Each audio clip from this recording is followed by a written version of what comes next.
Quiero, hermanos, que en esta mañana oremos al Señor nuevamente, que le pidamos que Cristo sea revelado en nuestros corazones, porque es a lo que venimos un domingo a una iglesia, a que Cristo nos sea expuesto, que seamos llevados a la cruz y seamos humillados en su presencia y seamos empoderados y capacitados para vencer el pecado, para glorificar su nombre. Oremos. Señor, grande es tu misericordia para con esta congregación, Señor.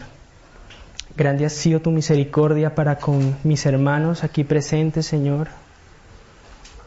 Tu gran amor, Señor, por la iglesia es inexplicable, Señor. Tu pasión, tu presencia manifiesta, Señor, en cada cosa que hace tu iglesia. Revela cuán profundamente le amas, Señor. Que nosotros podamos ser impactados por ese amor, Señor. Que podamos ser desafiados a vivir una vida consagrada a ti, Señor. Que podamos ser humillados en nuestras debilidades, en nuestros pecados, Señor. Que podamos quitar de nosotros todo peso, todo pecado, Señor. Que nos despojemos de nuestra antigua vida y nos vistamos del nuevo hombre creado según Dios en la justicia. Gracias, Señor. Te ruego que en esta mañana tu nombre sea exaltado y tu iglesia sea edificada. En el nombre de Cristo mismo oramos. Amén. Hemos estado, hermanos, siendo expuestos a la epístola, a la carta o epístola de Colosenses. Como el pastor lo ha dicho, en esta iglesia habían algunas herejías, algunas enseñanzas que estaban trastornando la fe de los hermanos que estaban allí en este lugar.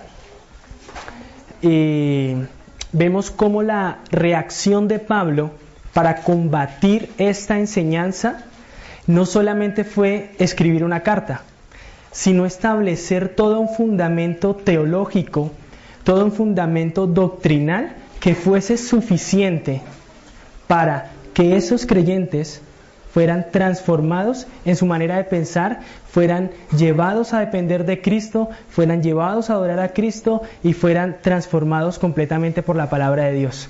Eso es la intención que Pablo tiene en esta epístola.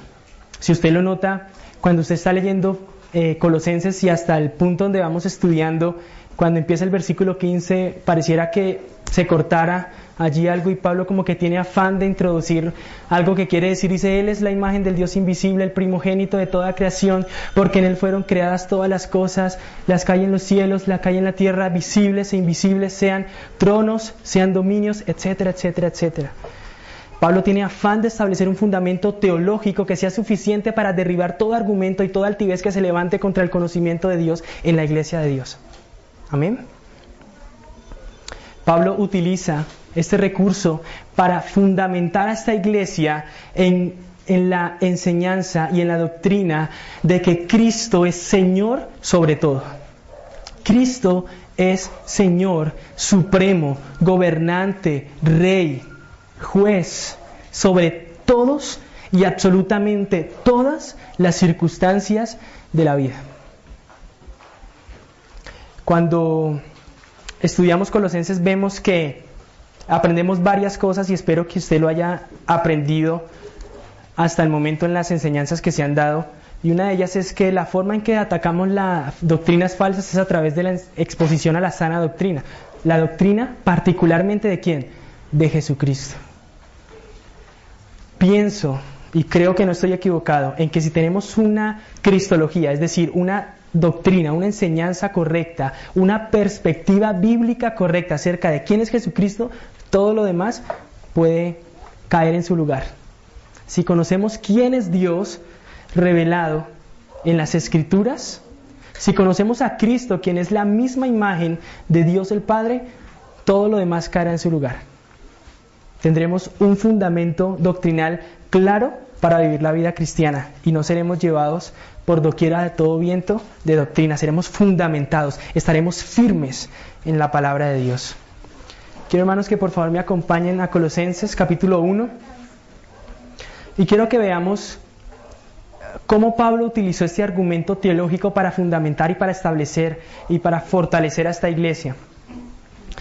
En lo que hemos estudiado hasta ahora vemos que Pablo nos enseña en el versículo 15 que a través de Cristo fueron creadas todas las cosas. Versículo 16, porque en Él fueron creadas todas las cosas.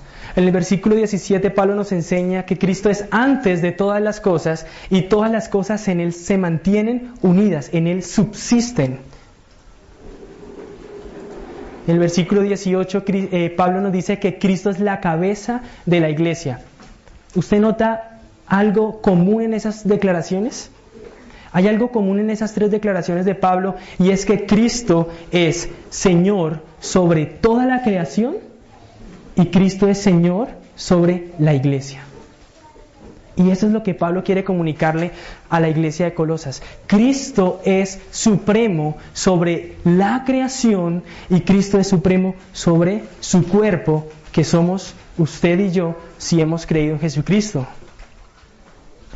Cuando Pablo introduce esta enseñanza nos dice que Cristo gobierna y sustenta todo, absolutamente todo. Pero cuando decimos todo, eso es corto, porque es que todo es todo. Cristo sustenta la célula más pequeña, mínima e insignificante que usted pueda considerar de su cuerpo. Cristo sostiene los pulmones de los peores ateos que están hoy en día blasfemando su nombre. Si quitamos a Cristo de en medio por un solo instante, todo sería destruido, porque Cristo es el que sustenta la creación. Amén. Eso es lo que conocemos como la providencia de Dios, el gobierno absoluto de Dios. El pastor Nain hablaba acerca de la herejía de creer que Dios crea el mundo y se va y deja que el mundo siga su curso y se destruya y después ahora qué voy a hacer, ¿no? La palabra de Dios enseña en este versículo y en otros textos bíblicos que Dios está completamente involucrado en el cuidado, gobierno, dirección, mantenimiento y propósito de toda la creación, hasta la más pequeña.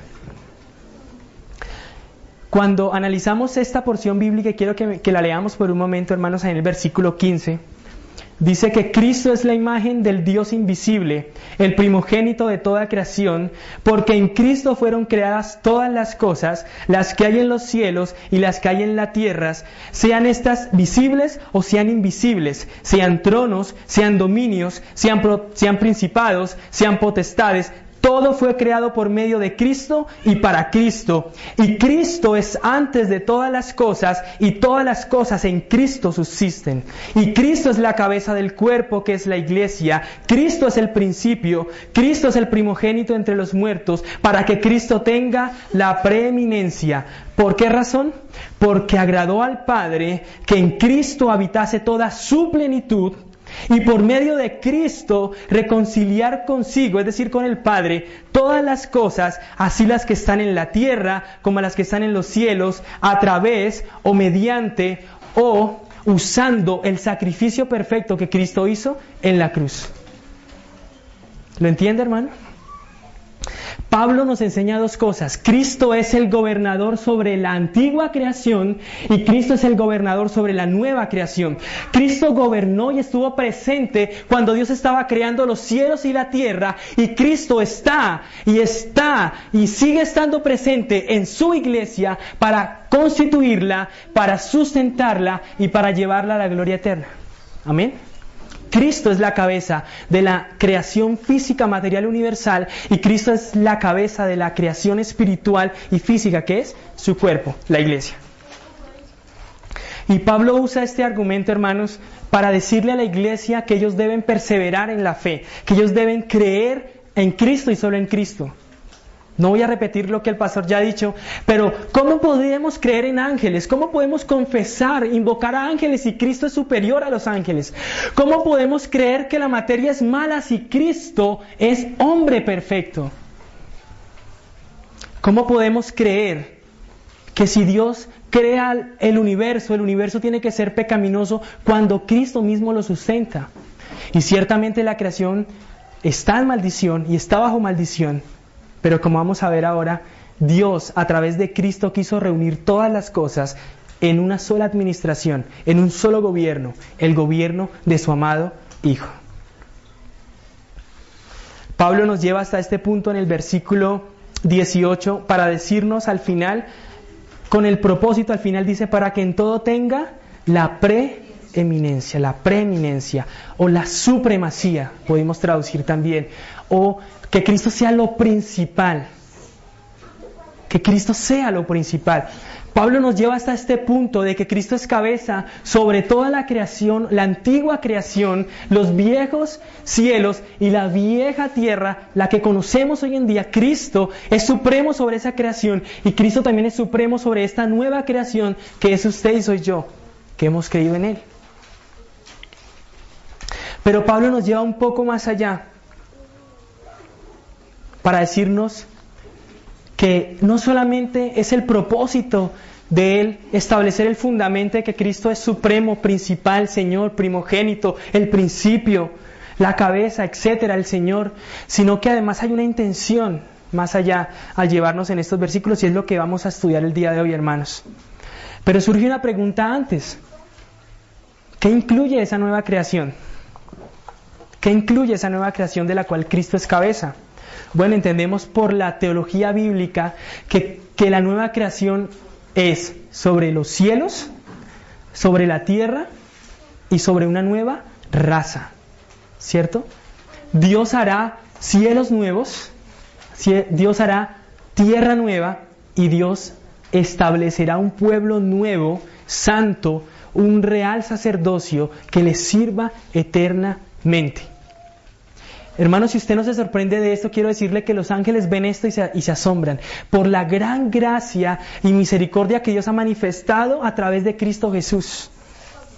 Los ángeles no podrían conocer la justicia de Dios, la misericordia de Dios y la gracia de Dios si no fuera por el pecado y porque Cristo murió para perdonar esos pecados.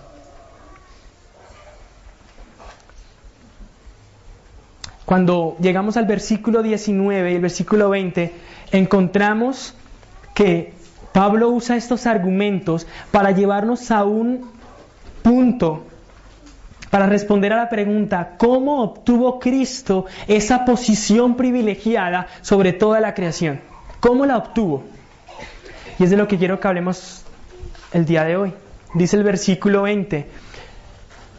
El versículo 19 dice, por cuanto agradó al Padre que en Él habitase toda plenitud y por medio de Cristo reconciliar consigo todas las cosas, así las que están en la tierra como las que están en los cielos, haciendo la paz mediante la sangre de su cruz.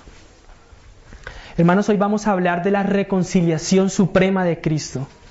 Cristo no solamente es supremo sobre la creación y la gobierna, sino que Cristo es el ejecutor, es el hombre, el Dios hombre, el agente de la suprema reconciliación que Dios ha efectuado con la creación y con el hombre. Cristo ha sido el agente que Dios ha usado, su propio Hijo lo envió en carne y sangre a morir en una cruz para reconciliar consigo todas las cosas. En ese sentido, hermanos, vemos que la reconciliación de la que aprendemos en la Biblia no es solamente una reconciliación particular que hemos aprendido en la teología, de que Dios nos reconcilia a nosotros como iglesia con Él. No, este sacrificio de Cristo tiene connotaciones universales, al punto de que por la muerte de Cristo es que Dios creará cielos nuevos y tierra nueva. El propósito de Dios a través del sacrificio de Cristo no recae solamente en la salvación de unas personas, sino que tiene repercusiones a nivel físico, cósmico, universal y eterno.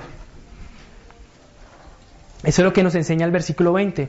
Y por medio de Cristo reconciliar consigo todas las cosas, así las que están en la tierra como las que están en los cielos, haciendo la paz mediante la sangre de su cruz. Quiero que hablemos hoy, hermanos, como ya se los he dicho, acerca de la reconciliación suprema ejecutada por Cristo, y quiero que veamos tres aspectos de esa reconciliación que a Cristo ha efectuado. Quiero que veamos el plan reconciliatorio de Cristo, quiero que veamos el medio reconciliatorio de Cristo y quiero que veamos el propósito reconciliatorio de Cristo. El plan, el medio y el propósito que Cristo obtuvo a traer esa reconciliación universal a través de su muerte de cruz. Pablo estaba altamente preocupado porque cuando tú no tienes una teología cristológica correcta, cuando tú no tienes una perspectiva clara acerca de la persona y de la obra de Cristo, fácilmente puedes creer cualquier cosa. Fácilmente te puedes desviar. El apóstol Juan dice, cualquiera que no perseverar en la doctrina de Cristo es porque no le conoce. Hermanos, es completamente urgente, es preeminente, es importantísimo que usted y yo conozcamos quién es Jesucristo y qué ha hecho Él. Y si usted nos visita hoy en día, le quiero decir que es importante, es urgente, es de vida o muerte que usted conozca quién es Jesucristo. Que usted conozca lo que Él ha hecho por usted, si usted cree hoy en día, hoy en este momento, si usted cree en Él. Es de vital importancia conocer a Cristo. La palabra reconciliar en este texto significa volver a establecer o restaurar un antiguo orden o restaurar una nueva relación, traer una nueva relación. Eso significa la palabra reconciliar. Pero al final del versículo 21 dice, o leámoslo todo, y vosotros también que erais en otro tiempo extraños y enemigos en vuestra mente, haciendo malas obras, ahora os ha reconciliado. La palabra que se traduce en este texto como reconciliados tiene unas connotaciones incluso mayores que el tener una nueva relación. Significa que no solamente tenemos una nueva relación con Dios, sino que ahora esa relación es completamente plena, completamente perfecta, completamente íntima con Él. No existe nada más que podamos hacer para obtener más relación o nada que podamos dejar de hacer para tener menos relación con Dios. Tenemos una relación plena con Dios a través del sacrificio reconciliatorio que Cristo ejecutó en esa cruz. Cuando hablamos del plan reconciliatorio de Cristo, vemos que Cristo en su muerte y resurrección estaba pensando no solamente en la iglesia, en los escogidos de Dios, sino en traer todo el universo para someterlo debajo de sus pies, para que toda rodilla en los cielos, en la tierra y debajo de la tierra reconozca que no hay otro nombre dado a los hombres en el cual podamos ser salvos y nadie más reconozca sino que Él es Señor y Cristo. Eso es lo que Pedro dice cuando predica a esos judíos y le dices, aquel hombre que ustedes mataron, Dios el Padre lo ha hecho Señor y lo ha hecho Cristo. Lo ha hecho Señor y lo ha hecho Cristo. Dios el Padre lo ha hecho. Eso es lo que nos enseña el versículo 19. Por cuanto agradó al Padre que en Él habitase toda su plenitud. Hermanos, Cristo es la misma imagen de Dios el Padre, como lo dice el versículo 15. Cristo es Dios hecho hombre. Es lo que Pablo nos quiere decir acá. En el Antiguo Testamento, hermanos, vemos un tema. Y a través de toda la Biblia vemos un tema. ¿Qué es lo que Dios quiere comunicarnos para nosotros? Si usted ha leído la Biblia, encontrará textos como yo quiero ser su Dios y ellos serán mi pueblo. Y haré que ustedes sean un real sacerdocio y me manifestaré a vosotros y les amaré de pura gracia, etcétera, etcétera, etcétera. Cuando vemos imágenes en el Antiguo Testamento de cómo Dios gobernaba la nación de Israel. Y vemos cómo Dios quería extender ese gobierno a todas las naciones. Dios lo hizo. Pero también más adelante vemos cómo el reino le fue quitado a los israelitas durante tantos años y fueron llevados esclavos. Pero Dios nos estaba mostrando, nos estaba dejando ver algo de lo que Él quería hacer en el futuro. Podemos resumir desde el punto de vista del reino la teología de lo que significa el gobierno de Dios a través de la historia y hasta la consumación de los cielos nuevos y tierra nueva en tres aspectos o tres épocas o tres siglos o tres edades. Tenemos el reino prometido de Dios en Cristo. Y todos los profetas y todos los siervos de Dios a través de los años dijeron que vendría un rey a gobernar. Amén. Vendría un rey a gobernar. Y esa era la esperanza mesiánica del pueblo de Israel. Cuando viene Cristo, ellos ven a un rey que no esperaban. Un rey que moría, que era crucificado, y ese rey no les servía a ellos. Y vemos un rey para los gentiles, es decir, para todos los que no son judíos, y decían, no nos sirve un rey. Es absurdo un rey que muera. ¿Cierto? Pero una vez que Cristo muere y resucita, conocemos la nueva época del reino que se conoce teológicamente como la inauguración del reino. La inauguración del reino. Entonces tenemos el reino prometido, tenemos un reino inaugurado, pero también tenemos una tercera época y es el reino consumado. ¿Qué significa todo esto? Significa que Dios tiene un propósito y es que Él sea el todo y en todos. Dios desea gobernarlo todo a través de Cristo, en Cristo y con Cristo. Hermanos, estamos en la época donde Dios está sembrando su reino en los corazones de los creyentes. Si usted ha leído la parábola del trigo y la cizaña, usted encontrará que el reino de los cielos es semejante a eso. ¿Sí? Crece la cizaña y crece el trigo al mismo tiempo. ¿Y Cristo qué les dice? No arranquen la cizaña, no vaya a ser que arranquen junto con la cizaña también el trigo. Los hijos del maligno y los hijos de Dios. Conviviremos juntos hasta la consumación del reino de Dios en la segunda venida de Cristo. Hermanos, es importante reconocer esto porque Cristo a través de su sacrificio colocó las bases necesarias para que Dios lo estableciera a Él como el supremo Rey del universo. Dios dijo, este es mi Hijo en quien tengo complacencia. Pero también surgen otras preguntas. ¿Cómo es posible que los cielos necesiten ser reconciliados? ¿Cómo es posible? Creo yo que usted estaría de acuerdo conmigo en que la tierra necesita ser reconciliada, porque vemos la maldad, la degradación y la destrucción que hay. Pero cuando pensamos en el cielo decimos, ¿los cielos necesitan ser reconciliados? Job 15:15 dice, he aquí, en sus santos no confía, y ni aun los cielos son limpios delante de sus ojos.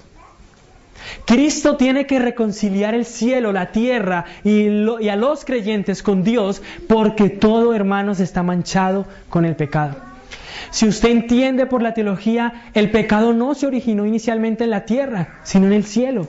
Fue Satanás, y lo aprendimos el día de hoy, que desobedeció a Dios y cayó de la gracia de Dios y entró en rebelión con Dios y ha sido juzgado por Dios. Amén. Romanos capítulo 8, verso 21 dice, porque también la creación misma será libertada de la esclavitud de corrupción a la libertad gloriosa de los hijos de Dios.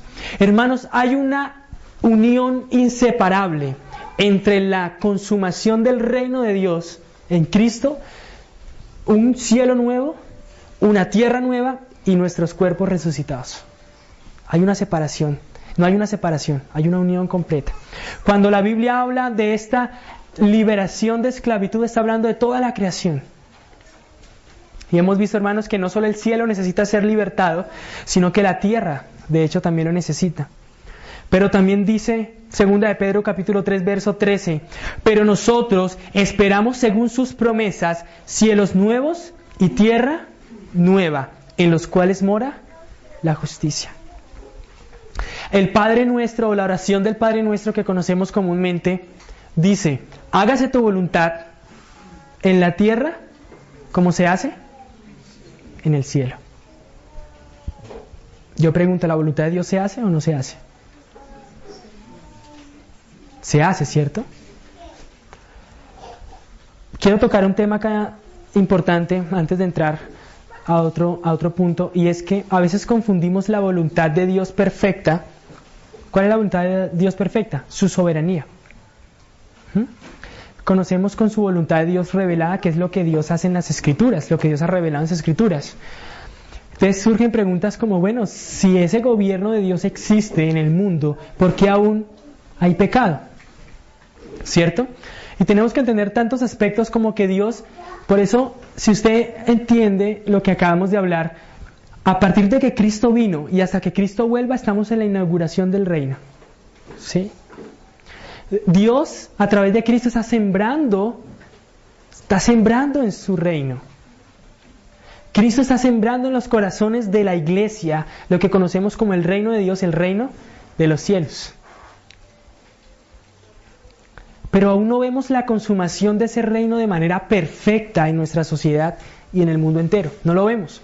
Hermanos, pero eso vendrá, porque Dios lo ha prometido. Por eso Pedro lo dice, nosotros esperamos según sus promesas, cielos nuevos y tierra nueva donde mora la justicia. En la obra o en el plan reconciliatorio de Cristo a través de su muerte en la cruz, Él garantizó una nueva creación para un nuevo pueblo y una relación perfecta con Dios. Porque eso es lo que Dios quiere, un pueblo que verdaderamente le ame de todo corazón. Hoy en día incluso nosotros los creyentes pecamos y desobedecemos a Dios. Pero no será así, hermanos, en el futuro. Le obedeceremos perfectamente, le amaremos perfectamente, le serviremos perfectamente. Entonces, hermanos, la palabra reconciliación significa restaurar una relación. La palabra paz, que encontramos allí en el versículo 20, al final del versículo 20, significa no la paz de Dios que está en nuestros corazones, sino la paz producto del cese de la guerra que tenemos con Dios. Es completamente claro entender que nosotros éramos extraños y enemigos, como dice el versículo 21, extraños y enemigos. Y Dios, a través de la muerte de Cristo, tuvo que llevarnos a una nueva relación, nueva relación estableciendo la paz con ese pueblo. De ninguna manera, hermano, usted tiene que pensar que esta reconciliación que Cristo ha ejecutado en la cruz será tan universal como para salvar a los pecadores que no crean en Cristo y a Satanás mismo. Conocemos por la Biblia misma que Satanás ya ha sido juzgado y espera el juicio eterno en el lago de fuego. Conocemos por la palabra de Dios que el que no cree en Cristo ya ha sido condenado. Judas, por ejemplo, no tiene ya oportunidad. Judas ya fue condenado. Amén. Solo los cristianos, verdaderos creyentes en Cristo Jesús, gozarán de la absoluta reconciliación en ese perfecto nombre, en ese perfecto Cristo, en esa sublime cruz y en esa hermosa sangre. Solo los creyentes participarán de esa gracia. Ni siquiera los ángeles han sido hechos partícipes del sacrificio sustitutorio de Cristo. Es decir, Cristo no tomó el lugar de los ángeles. Amén. Hermanos, Cristo ha hecho la paz entre nosotros y Dios. Ha sido Cristo.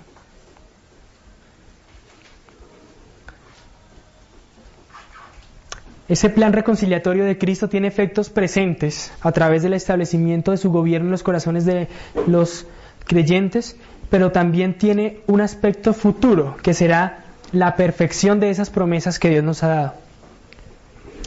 En el versículo 21 nos habla de una nueva relación, producto de ese plan que Cristo tiene con el universo, o que ha ejecutado en favor de todo lo creado. Esa nueva relación, hermanos, la implicamos en las palabras extraños y enemigos. Si éramos extraños era porque Dios no nos conocía, y si éramos enemigos era porque no teníamos una relación íntima con Dios. Pero Cristo ha revertido esa condición que nosotros teníamos. Antes éramos extraños y advenedizos, alejados de la ciudadanía de Israel, ajenos a los pactos de Dios, y éramos por naturaleza hijos de ira. Es importante recordar y anotar y reflexionar sobre las dos palabras que usa el apóstol Pablo aquí. Éramos extraños y éramos enemigos. Éramos extraños y éramos enemigos de Dios porque no le conocíamos. Pero fue necesario que la cruz de Cristo se introdujera en la historia humana para revertir los efectos de la caída de Adán.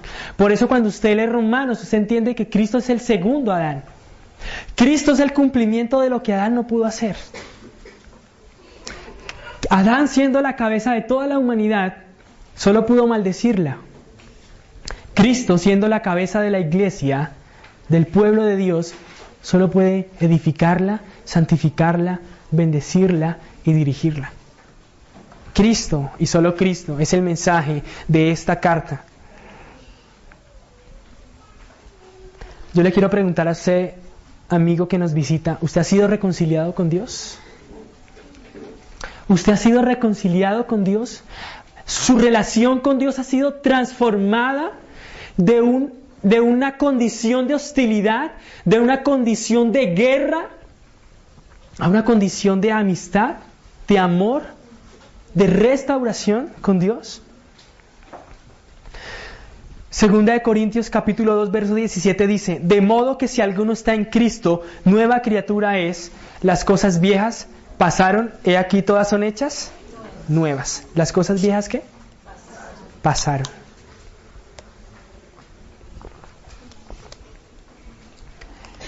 Si alguno está en Cristo, es una nueva creación. Si nota el paralelismo, si nota la relación que hay entre estas palabras, nuevos cielos, nueva tierra, nueva creación, nueva raza. Hermanos, Cristo vino a introducir al mundo un nuevo régimen. Cristo vino a introducir al mundo un nuevo gobierno, algo que antes no se conocía. ¿Qué predicó Cristo cuando estuvo en la tierra? Pero el reino de Dios es semejante a esto y a esto. Pero el reino de Dios es semejante a esto y a esto. ¿Qué esperaban los judíos que Cristo viniera a hacer? A reinar. Y cuando Cristo murió y resucitó, ¿qué hizo durante 40 días con sus discípulos? Les explicó los misterios del reino. El reino y el reino de Dios.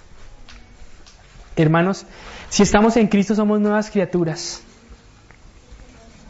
Eso significa que si nosotros hemos sido reconciliados, nosotros no podemos vivir de la misma manera en que nosotros hemos vivido hasta ahora, porque ya Dios ha sembrado en nuestros corazones por su Espíritu Santo.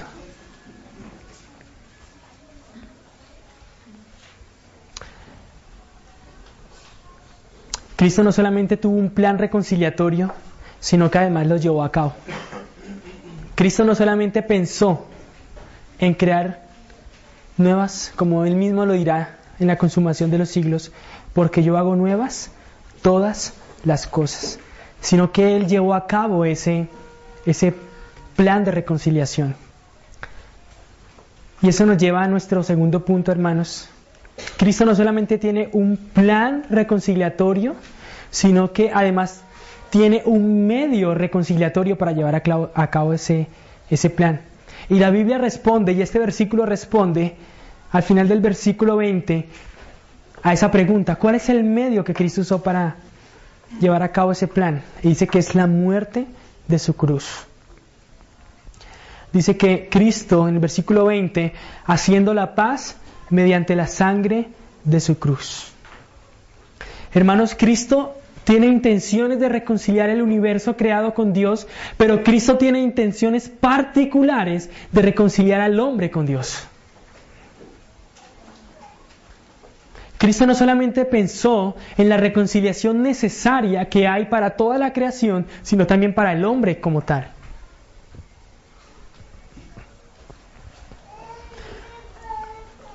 Romanos capítulo 5 verso 10 dice: porque si siendo enemigos fuimos reconciliados con Dios por la muerte de su Hijo, mucho más estando reconciliados seremos salvos por su vida. Segunda de Corintios capítulo 5 verso 18 dice: y esto proviene de Dios, quien nos reconcilió consigo mismo por Cristo y nos dio el ministerio de la reconciliación. ¿Cuál es la centralidad que tiene la cruz en todo esto? ¿Por qué Pablo unió un mensaje de gobierno con un mensaje salvífico? ¿Por qué Pablo se tomó el trabajo de hablar de un rey, de un Señor supremo y hablar de salvación? A través de la historia se han levantado hombres que han mal enseñado a la iglesia, diciéndonos que nosotros podemos creer en Cristo y confiar en Él para salvación y aún así no tenerlo a Él como Señor. Se han levantado falsas enseñanzas para decirnos que nosotros podemos creer en Jesucristo, pero seguir siendo cristianos carnales, entre comillas, viviendo vidas desordenadas, porque Cristo aún no se ha hecho Señor de nuestra vida. Eso es una completa mentira. Cuando tú conoces a Cristo, lo conoces como Señor y lo conoces como Salvador. No existe otra posibilidad. O Cristo es tu Señor, o no es tu Salvador tampoco. Cuando el apóstol, el discípulo que no creyó, ¿cuál fue el discípulo que no creyó en la resurrección de Cristo? Cuando lo vio y le mostró el costado, ¿cuál fue su reacción? Señor mío y Dios mío. ¿Usted cree que él dijo, Señor mío y Dios mío? No. Casi nos deja ver el autor, casi como un acto de adoración. Faltaron detalles para decirnos si él cayó postrado y dijo, Señor mío y Dios mío. ¿Tú le dirías Dios mío a un hombre? Solamente el Espíritu Santo, convenciendo al hombre de pecado, de justicia y de juicio, puede hacer que clamemos y que le llamemos a Él Señor, como enseña también Pablo en sus cartas a los Corintios. Nadie puede llamar a Cristo Señor sino por el Espíritu de Dios. Pero usted dirá, bueno, pero cualquiera puede decir Señor, ¿cierto? Cualquier cristiano o cualquier religión más bien puede decirle Señor a Cristo. Pero Pablo no está diciendo que nosotros podamos llamarle Señor en el sentido de hablar de Él como Señor. Pablo está diciendo que nosotros manifestaremos, proclamaremos con nuestras palabras y con nuestra vida que Él es Señor de nosotros. Eso es lo que Pablo nos está enseñando acá. Si fue necesario que Cristo muriera en la cruz para reconciliar con el Padre todas las cosas, eso de verdad nos deja alguna enseñanza, y es que la ofensa del pecado tiene que ser demasiado grande como para que Cristo tenga que morir por todo el universo. Eso nos enseña que los efectos del pecado tienen que ser tan grandes y tan destructivos que fue necesario que Cristo incluyera de alguna forma en su sacrificio el gobierno de Dios sobre la creación redimida. Si Dios trató como un criminal a Cristo en la cruz y colocó la condenación de los creyentes sobre Él, entonces esto significa que Cristo ama demasiado a la iglesia. Y si es cierto lo que Pablo está enseñando en esta carta, entonces nosotros tenemos necesidad de reconciliarnos con Dios. Porque yo no creo que Dios haya hablado de esta obra tan grande y haya desplegado tanto poder como para que esto no tenga ningún valor y ningún sentido. Por eso quiero decirte a ti que me escuchas el día de hoy, si estás reconciliado con Cristo, si verdaderamente Dios ha efectuado en tu vida una transformación tan grande como la que hará con la creación en el final de los tiempos. Yo quiero preguntarte si esa reconciliación que Cristo ha ejecutado es una realidad en ti. Si tú verdaderamente le conoces, si tú verdaderamente vives para Él, si Él es el Señor de tu vida.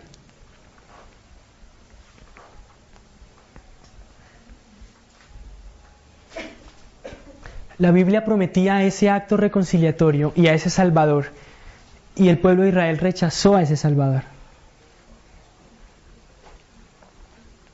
Ellos tenían toda la doctrina del Antiguo Testamento para entender que ese era el Cristo. Cristo mismo lo dijo textualmente: se los he dicho y no creéis. Entonces, si no creen por lo que digo, crean entonces por las obras que yo hago, pero crean. En otro lugar, Pablo, el Señor Jesucristo les dice a los fariseos: escudriñad las Escrituras, porque a vosotros os parece que en ellas está la vida eterna, y ellas son las que dan testimonio de mí. Cristo usó miles de recursos para llamar a los hombres a que se reconciliaran con Él. Cristo predicó: arrepentíos porque el reino de Dios se ha acercado. Es necesario ser reconciliados con Dios para que Cristo gobierne sobre nuestra vida. Eso nos enseña otra cosa, hermanos, y es que nosotros no podemos profesar fe en Jesucristo si no hay obediencia. Porque muchos me dirán, dice el Señor, en aquellos días, Señor, Señor, no profetizamos en tu nombre, no echamos fuera demonios en tu nombre y no hicimos milagros en tu nombre. ¿Y qué les dirá Cristo? Nunca os conocí, extraños y enemigos en vuestra mente. Nunca os conocí, hacedores de maldad. Hermanos, no solamente es necesario que te identifiques con una iglesia bíblica, es necesario que con tu vida proclames, que tú proclames a voz en cuello y con tu vida que tú realmente le conoces a Él. Una vida verdaderamente cristiana tendrá un crecimiento constante en la obediencia a la palabra de Dios. Ese es un principio básico de la verdadera fe. Versículo 22 dice, en su cuerpo de carne, por medio de la muerte, para presentarnos santos y sin mancha e irreprensibles delante de Él. Ese es el propósito, nuestro tercer punto, el propósito de la reconciliación de Cristo. Hermanos, hemos visto hasta aquí que Cristo tiene un plan reconciliatorio, que Cristo tiene un medio reconciliatorio y tiene un propósito reconciliatorio. 1 Corintios capítulo 1 verso 8 dice, el cual también os confirmará hasta el fin para que seáis irreprensibles en el día de nuestro Señor Jesucristo.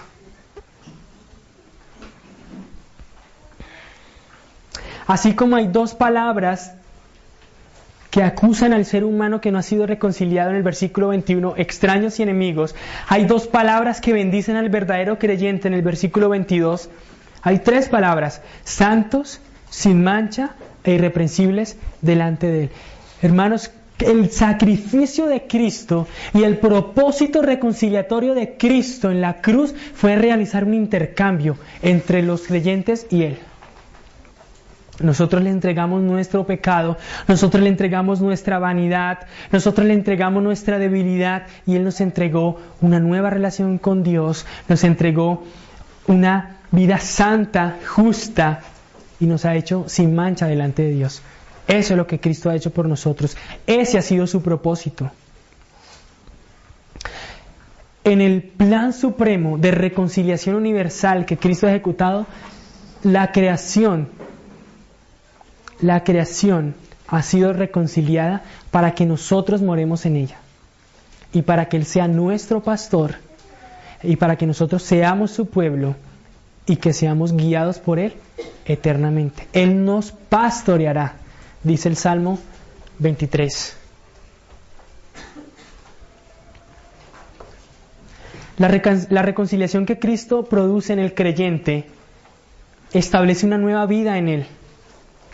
La palabra sin culpa es un sinónimo de la palabra santo, significa apartados.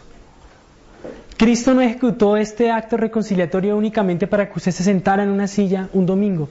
Cristo ejecutó este acto reconciliatorio para darle el poder que usted necesita para vivir en santidad. Y esto también nos enseña algo. Si tú estás aquí visitándonos el día de hoy, tú necesitas reconciliarte con Dios. Porque si un verdadero cristiano necesita vivir en obediencia delante de Dios, ¿cuánto más tú que no le conoces? No es suficiente con venir a la iglesia, no es suficiente con abrir una Biblia, es necesario creer verdaderamente en Él.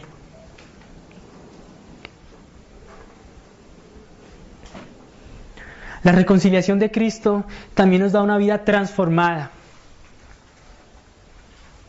Porque ciertamente Cristo, al habernos reconciliado con Dios y haber establecido una relación nueva con Él, ahora nosotros podemos servirle con un corazón sincero.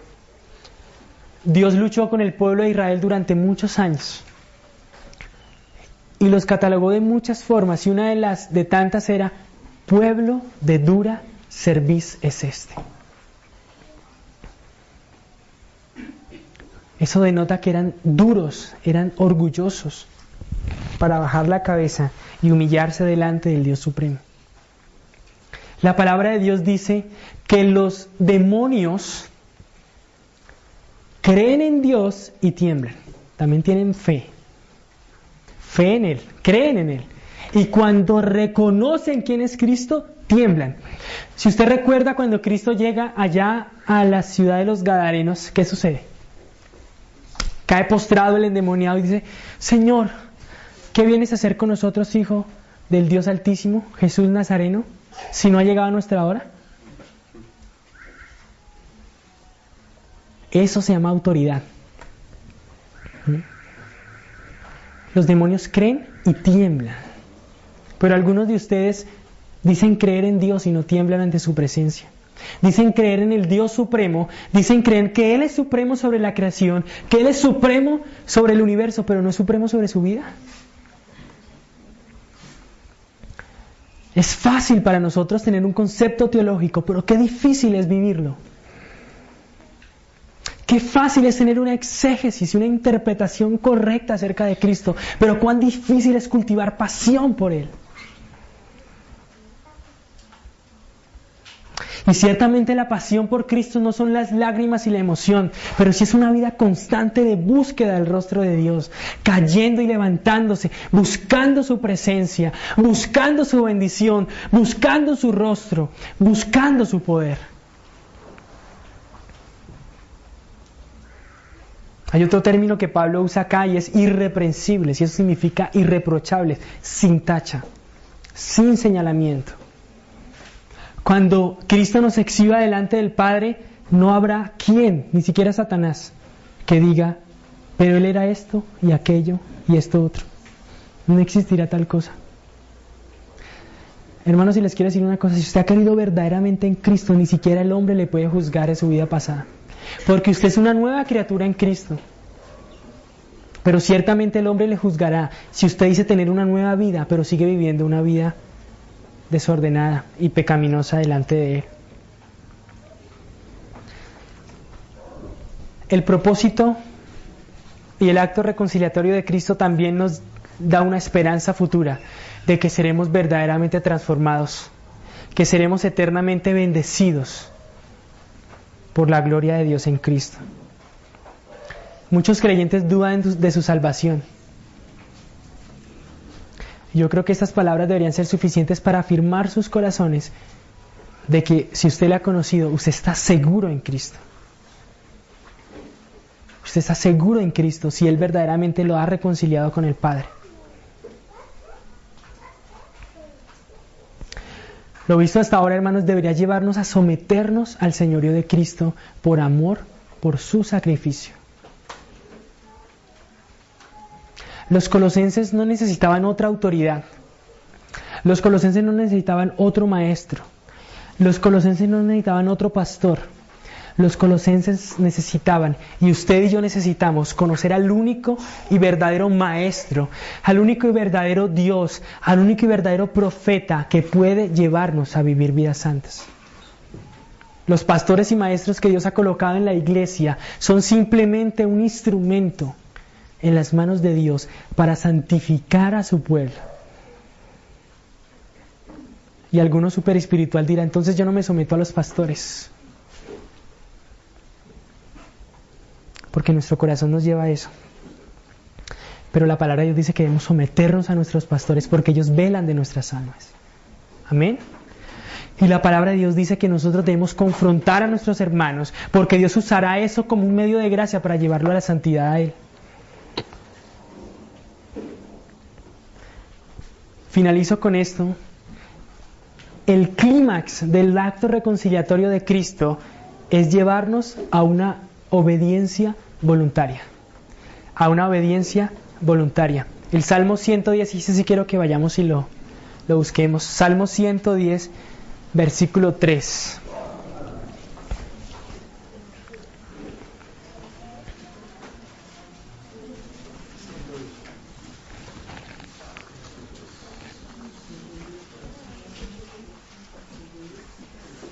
Salmo 110, versículo 3.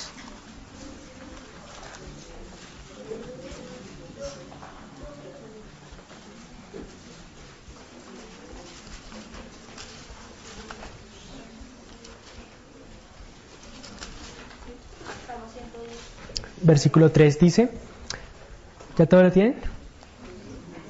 Tu pueblo se te ofrecerá.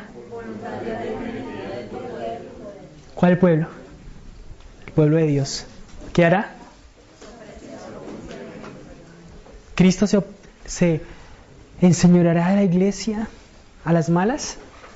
Nosotros gozosos nos queremos someter a su gobierno. ¿Cuándo nos someteremos perfectamente y voluntariamente a su gobierno? En el día de su poder.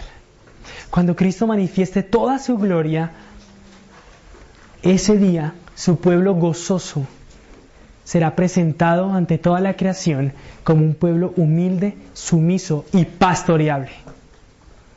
Porque hay problemas en las iglesias, porque hay divisiones en las iglesias, porque el pueblo de Dios, o el que dice ser el pueblo de Dios, no es pastoreable. ¿Por qué nos ofende la reprensión? ¿Por qué nos duele que nos señalen nuestro pecado? ¿Por qué nuestros familiares no quieren venir a la iglesia? ¿Por qué usted no quiere predicar el evangelio? ¿Por qué usted tiene temor de predicar el evangelio? Porque no estamos viendo la gloria de Cristo y por eso no hemos sido enamorados por su presencia.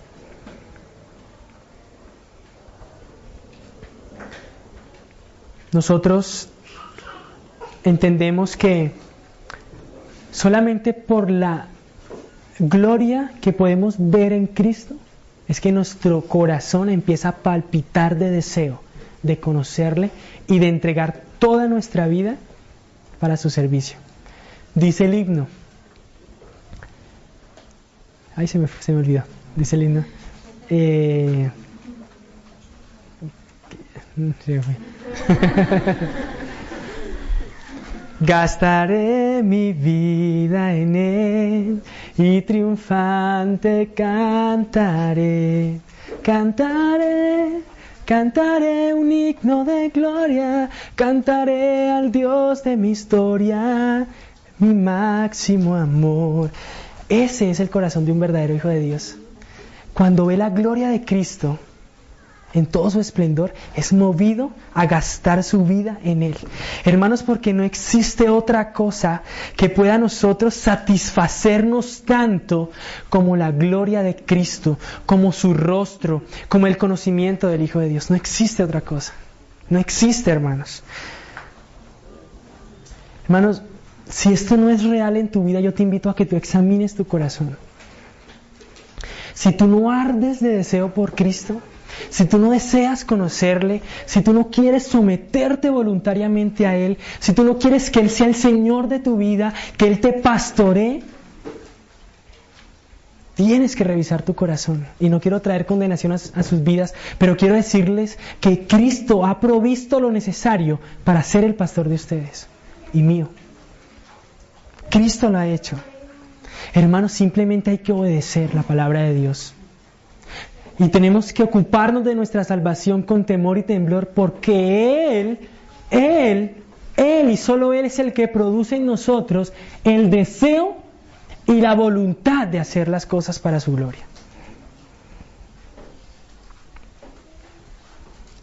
Podríamos introducir, hermanos, para finalizar, que la supremacía de Cristo tiene que ser manifestada en la iglesia local, porque es que Pablo termina los versículos allá en Colosenses. Si me quiere acompañar nuevamente, después de haberles hablado a ellos de lo que Cristo hizo en la creación y de lo que Cristo hizo en la cruz por la iglesia universal, Él no se queda allí. Pablo no se queda allí. ¿Saben por qué? Creo que Pablo estaba anticipando el argumento de aquellos que dicen que somos miembros de la iglesia universal, pero no una iglesia local. Creo que Pablo tenía algo de eso en mente cuando dijo, y a vosotros también. ¿Le nota? Y a vosotros también. ¿Y qué dijo? ¿Cuál es ese también del que Pablo está hablando? Versículo 20. Y por medio de Cristo reconciliar consigo todas las cosas, así las que están en la tierra como las que están en los cielos, haciendo la paz mediante la sangre de su cruz. Eso se llama la salvación o la reconciliación de la iglesia. Pero Pablo dice, esto no se puede quedar así, porque quedaría demasiado abstracto. Ellos pensarían así, la iglesia universal. No. Y a ustedes Colosenses, a ustedes también, que en otro tiempo eran extraños y advenedizos en vuestra mente, los haciendo malas obras, Cristo también los ha reconciliado en su cuerpo de carne por medio de la muerte, con el propósito de presentarlos a ustedes santos y sin mancha e irreprensibles delante de Él. Ese es el propósito. Él quería hablarle particularmente a los colosenses y decirles: el acto reconciliatorio de Cristo garantizó su supremacía universal sobre la iglesia y sobre su vida. Amén. Y nos da una advertencia en el versículo 23. Si en verdad permanecéis fundados y firmes en la fe y sin moveros de la esperanza del Evangelio que habéis oído, el cual se predica en toda la creación que está debajo del cielo, del cual yo, Pablo, fui hecho ministro. ¿Sabe por qué no predicamos, hermanos? ¿Saben por qué no predicamos el Evangelio? Porque no tenemos ese mismo amor que Cristo tuvo por el hombre. Porque creemos que nuestro abuelito que ya va a morir es tan lindo, pero es un pecador. Porque creemos que nuestro papá todavía tendrá muchos años de vida y por eso no le predicamos. Porque tenemos miedo de predicar en nuestros trabajos. Porque no estamos llenos del poder del Espíritu Santo. Porque Él dijo que cuando viniera el Espíritu Santo recibiríamos el poder para testificar. Y otra de las razones es que tú no le conoces y por eso no hablas de Cristo. Por eso te da temor. Pero también puede haber otras circunstancias que tú seas un verdadero creyente, pero también tengas temor porque no sabes cómo hacerlo. Pero entonces Dios te ha dado la palabra y te ha dado pastores y hermanos que te puedan enseñar. Y te da una promesa: yo estaré con vosotros hasta el fin del mundo. Hermanos, ¿ustedes necesitan algo más que eso? ¿Ustedes necesitan un método evangelístico? ¿Necesitan una campaña evangelística? Necesitamos el poder del Espíritu Santo actuando en nuestros corazones, que nos lleve a gastar nuestra vida en Jesucristo por su Evangelio, para que ese reino que está sobre nuestros lomos y sobre nuestros hombros y sobre nuestros corazones sea también en toda la creación. Para que ese reino que nosotros hemos experimentado, esa reconciliación perfecta ejecutada en la cruz, sea dada a conocer a otros que no le conocen. Eso fue lo que Pablo dijo. Hermanos, si ustedes permanecen firmes en el Evangelio, ciertamente ustedes le conocen. Algunos han visto este versículo como una excusa para hablar de que la salvación se pierde. Pero es absurdo.